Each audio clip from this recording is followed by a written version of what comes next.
Thank you, Irene. Thank you, everyone, for being here and just yeah, and choosing to spend your lunch hour with me in this way. As was mentioned, what I'll be doing is I'll just share some words on practice, and then we'll go ahead and practice, and then there may be some questions that arise. For this workshop, for those of you who read descriptions and titles, you might have seen that it said remembering, coming home to the heart and body. And so I want to touch on that a little bit today. The reason why I chose the word remembering in particular is because the Pali word to describe mindfulness, or that is often used to translate mindfulness, is sati. And sati, another translation, is remembering or to remember. And so in a lot of ways, I interpret this practice as simply remembering to be mindful as best we can. One teacher, Joseph Goldstein, will sometimes say that our intention with this practice is to aim for short moments many times. So short moments of mindfulness as often as is possible. And the reason why I wanted to focus on the body is because we live already in such a disembodied world. For me, my experience is this pandemic and everything moving online has only added to that. And this disembodied living, I think, is a root of a lot of our suffering. Maybe not all, but I'd say certainly a lot of it. And in addition to why I also want to focus on the bodies, for those of you who know, say, the 4 foundations of mindfulness in the Satipatthana Sutta, the first foundation is that of being mindful of the body. And so for me, it is such a doorway in before we can go into the more subtler aspects of the practice, for example. Before going a little bit more, I'd love to read a quote from a fellow teacher named Don Scott. And so it says, one metaphor for sati or mindfulness is water. Like water, sati is transparent. It can take the shape of whatever it is aware of and allow for an intimacy, a deep knowing of whatever awareness is shining its light on. Sometimes in the suttas, sati is described as limpid, meaning undarkened. The metaphor of seeing clearly runs through this practice. Limpid is used to describe eyes that are unclouded, eyes that are clear. When sati grows in strength, it's effortless. It just effortlessly knows experience. And so for me, if we return to the title once again, I did include heart, because I do believe if we can use the body as this vehicle for mindfulness, to come home, to remember, then through this awareness, we'll be able to see clearly and choose wisely. And for me, that's where the seed of the heart piece lies.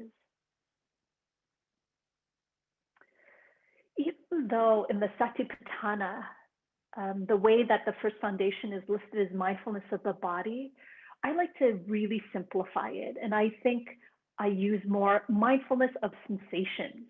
At least that's how I interpret it in my own practice. Again, whether this is the case for you or anyone you know that might say be starting mindfulness practice, because we live in such a disembodied world where the intellectual is just highly valued and there's a lot of emphasis placed on the intellect, that it could suddenly be hard to say, hey, stop thinking and just be mindful of the body. Where some people are just like, what do you mean? I taught yoga for many years, and seeing folks not know right and left, something as simple as that is in a small and maybe playful way, an indication of just a little bit of our disembodiment or disconnection from the body. And so for me, when we move through the doorway of sensation, there's so much there. I believe that the body is communicating with us, and the language the body uses is that of sensation. It is constantly communicating to us. We just aren't really conditioned to pay attention to the messages, or we don't stop long enough for us to hear the message. Or another thing is we're just distracted because there's so much stimulation coming our way at any given moment. For example, I think when we read the news, the body is telling us just what is going on in our inner landscape. So there could be tightness in the jaw, contraction in the chest, shortness of breath, and that's also sometimes referred to as tech apnea whenever we're engaged, say, on the computer, email, stuff like that, scrolling through our social media. And so at first, we might have the intention to read the news or engage in social media to be informed or to connect with others. But what we might not recognize is that when the body is getting tight, tense, anxious, that the body is telling us like, hey, we've had too much, or we're approaching our limit with how much we can take in. But because we're not paying attention, we continue going on and on until now there's the term doom scrolling, where we're kind of in these holes, or these rabbit holes of social media or news. Another way that's not related to tech, in which we live in this disembodied way, is, at least for me, I'm very aware when my body says it's hungry. I have a harder time hearing when my body says it's full.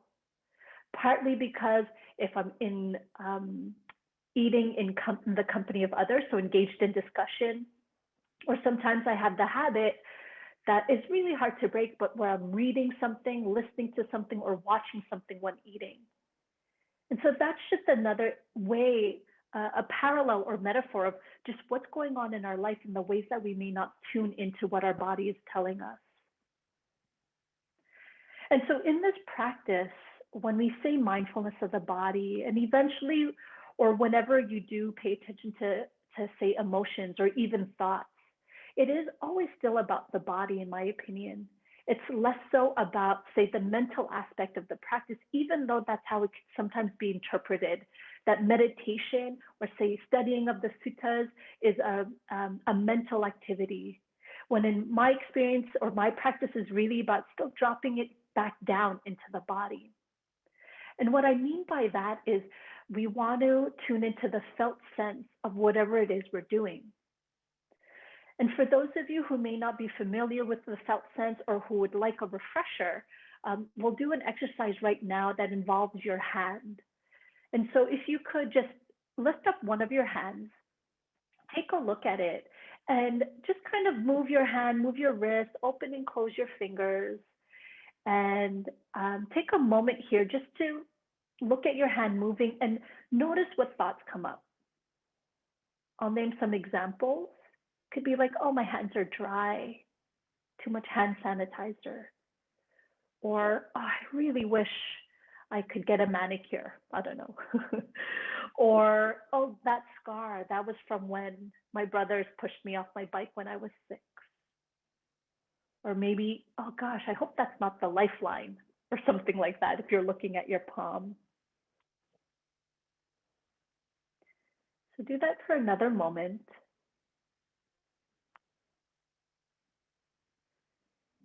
And now continue moving your hand in this way, but look away from your hand or close your eyes. And notice what you notice in regards to your hand now. Perhaps things like hand fall away, this idea of hand, and you are more in the realm of sensation. You might notice the hand moving in space, tingling, warmth or coolness, vibration.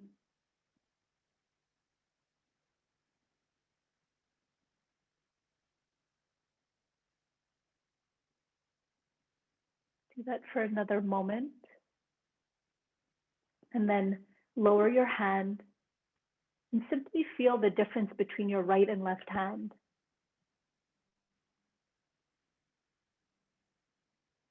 Continuing to tune into the felt sense.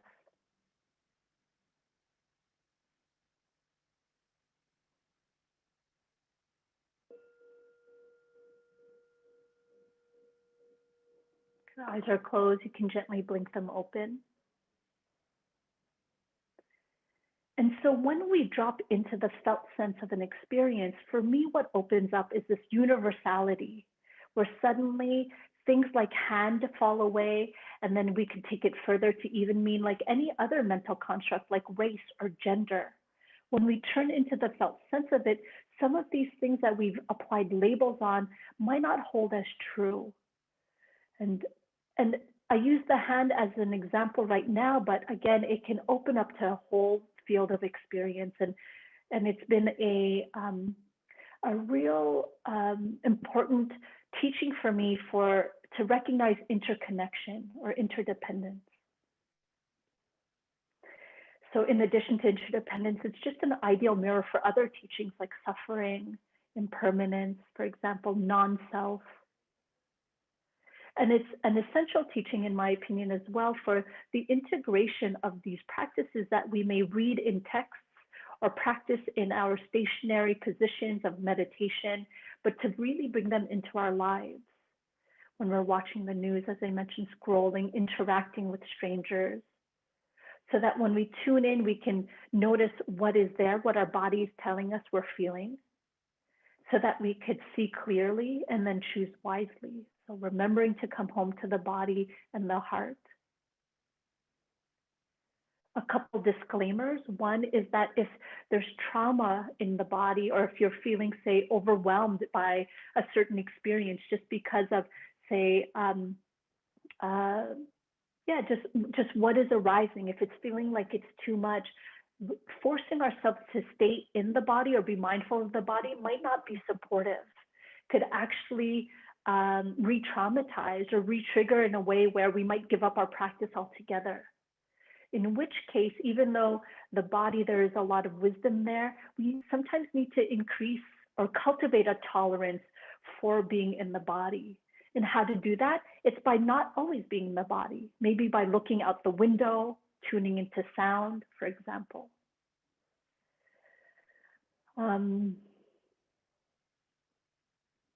Yeah, actually, no, I'll leave it at that. So it's not always appropriate, and how can we choose wisely?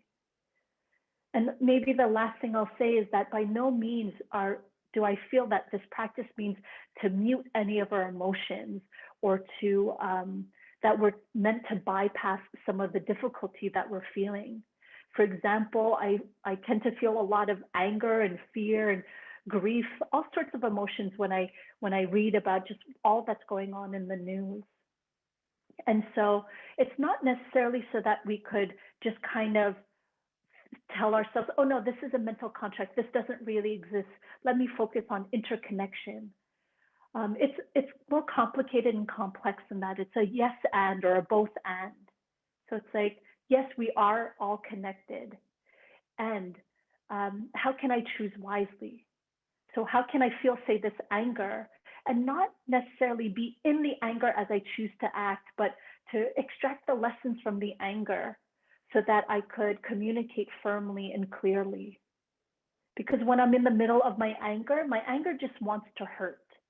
It doesn't, and which isn't very productive. But if I can move past the big burn of the anger, but still stay connected to the general energy and the lessons, usually that propels me to act, to get more involved, say, in social justice issues, or to call representatives, etc. So just wanted to do like a little reminder for folks that there's a common misunderstanding that practicing mindfulness turns us into doormats.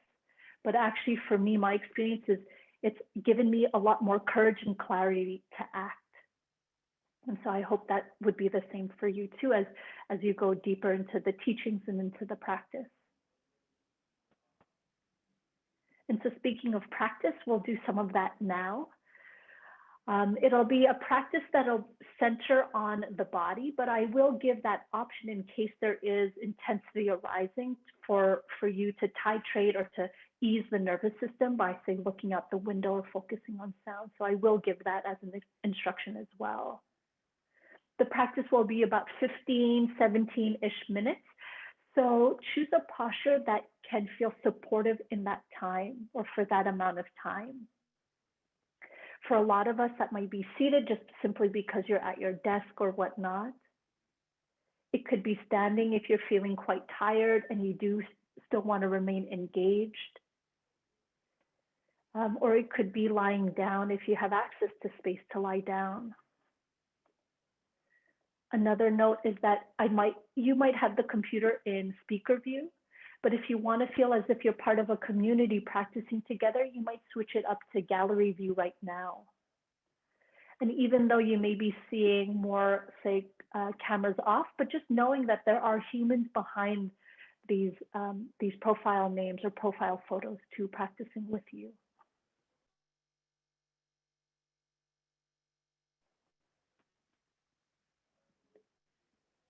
Once you've settled into your posture, whatever that might be, close your eyes or turn them downward.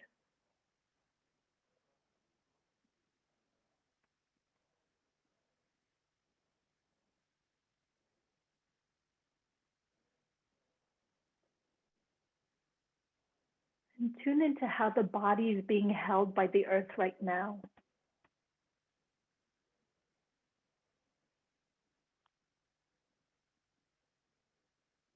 The earth might manifest as a couch or chair, floor.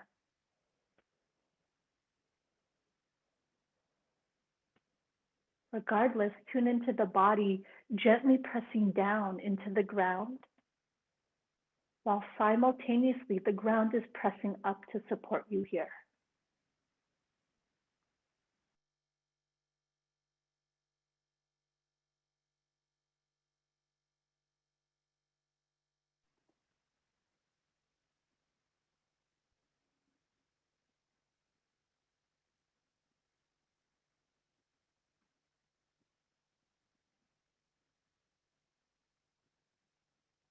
Invite your body to relax.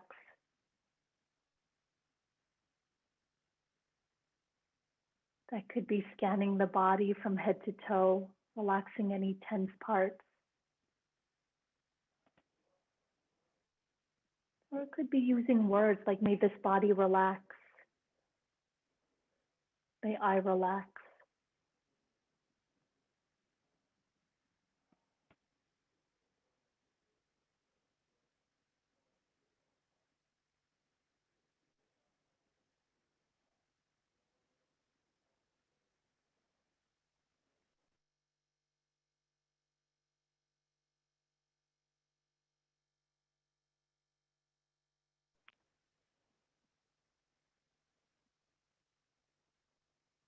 Because we live in such a disembodied way most of our time, you might need to remind the body to relax over and over throughout our practice, and that's totally fine.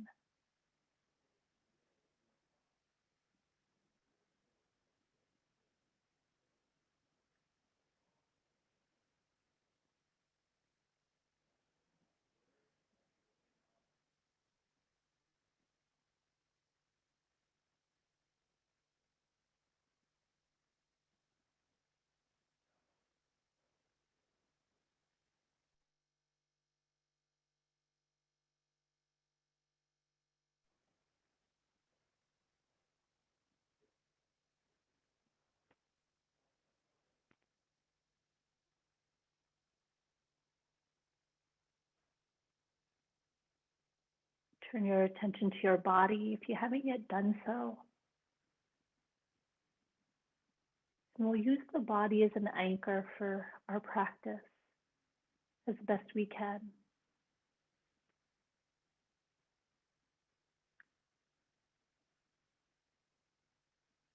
For some of you, that might mean choosing a part of the body and observing the sensations that arise and fall at this body part.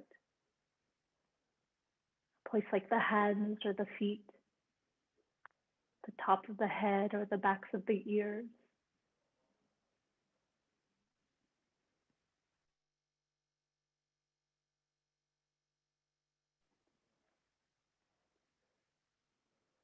All you have to do is just notice the sensations that arise. Tingling, itchiness, vibration, tingling, for example.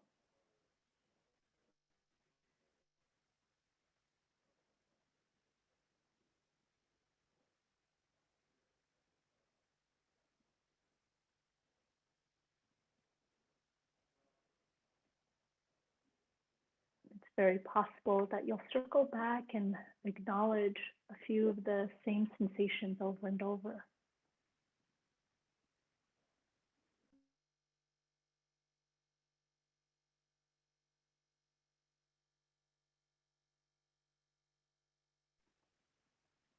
For others, anchoring in the body might be noticing the body breathing, paying attention to things like the body expanding on the inhale, contracting on the exhale. Or you might notice it as coolness for the air temperature going in and warmth of the exhale, rising or falling, or other examples.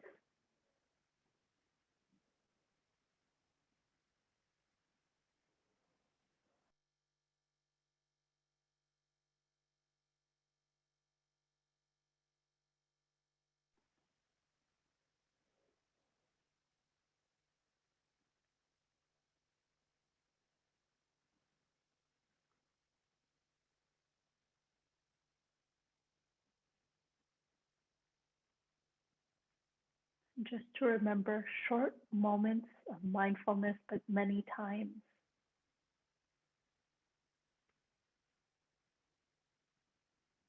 When the mind wanders, that's not a problem. Simply return to your anchor, that body part, the breath.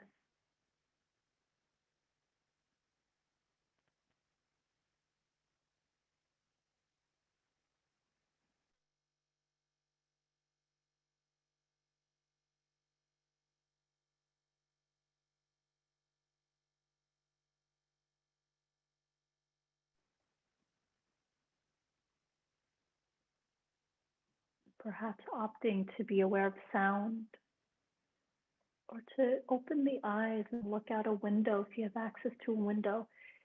If ever this feels overwhelming, intense, eventually returning to your practice, whether it's the next 10 minutes or so or another time. In those cases, your practice might be simply focusing on sound or simply seeing as you look out the window.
Invite the body to relax if it's gotten tense in any way.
the last few minutes of this practice,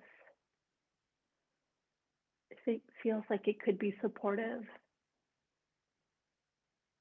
you can relax your effort about staying quite close to your anchor, like your breath or that body part.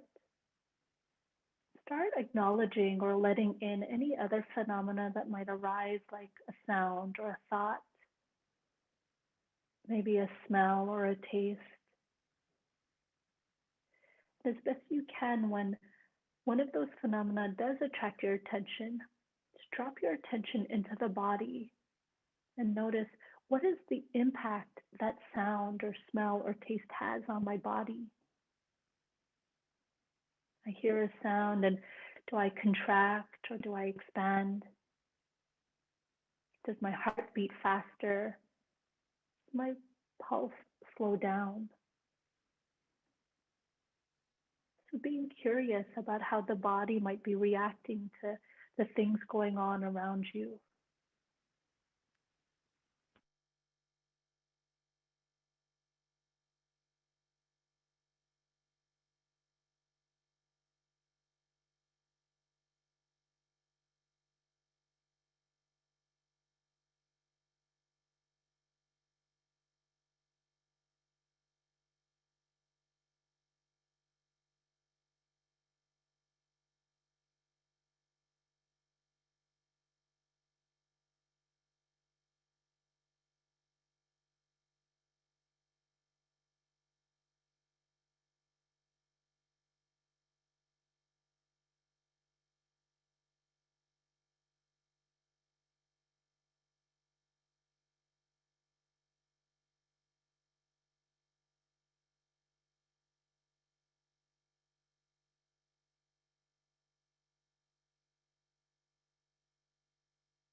In about a minute or two, I'll ring the bell.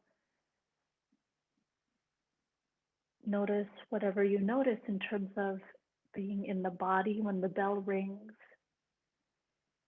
And in the next pause, just also notice, how does, say, waiting for the bell manifest in your body? Or how does knowing that this practice will end in a minute or two manifest in your body?